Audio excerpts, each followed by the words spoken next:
Queen's Voice, Peter Kefalas here. So just want to touch on something. So in particular, my fellow residents here in New York, used to be called the Big Apple. Now we refer to it for probably the last 12 years or so as the rotting apple. So I find it a little comical. I've been hearing and being told by folks, well, we're all immigrants. All of our family were immigrants at one point. Sure. But they didn't come here and jump over a fence. They didn't go under a wall. They didn't pay coyotes to bring them here. And they definitely didn't swim illegally to the Rio Grande to reach Texas. Let's just be honest with each other. They also didn't come here to rape, molest our kids, poison us with drugs, loot, rob, steal, and commit fraud, did they? No, they didn't. So I think people here in New York are a little too liberal, a lot of us anyway.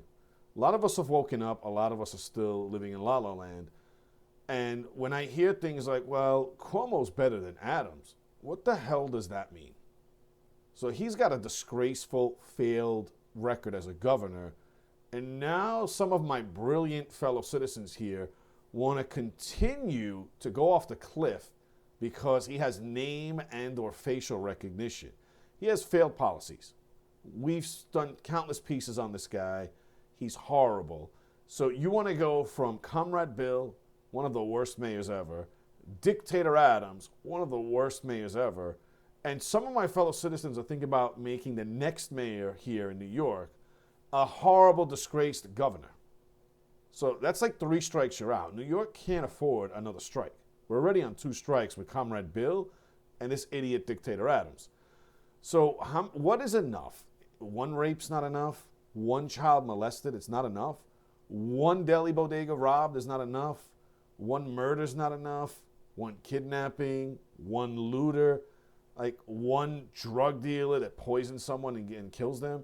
What is enough for you guys out there that seem to have these big hearts, such liberal hearts for these illegal criminal aliens that we subsidize, give handouts to, and treat them better than our own veterans? We treat them better than our own needy people here who need medical and health services as well as financial assistance. Look at how some of the people live in NYCHA.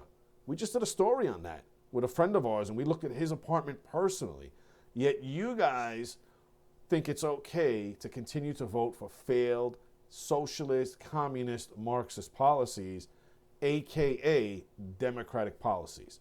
So I wish some of my fellow citizens would take their heads out of their asses, really, and think about who and what you're voting for and use your brain, because you're just voting for the wrong people when we have to turn this ship around before it's too late.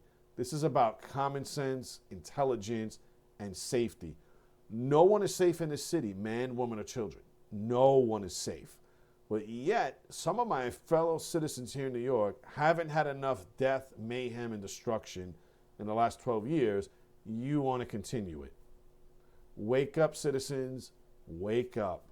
It's time to wake up and think really deep and hard about who and what team you're going to vote for this November. Remember, the definition of insanity is doing the same thing over and over again and expecting different results. You're not going to get any better results voting for Democrats this November. Probably going to get worse, because the ones on the ballot are even more radical for the most part, if you can believe it, than the current ones that we've been given, unfortunately. Anyway, think about it, New York. Use your brain.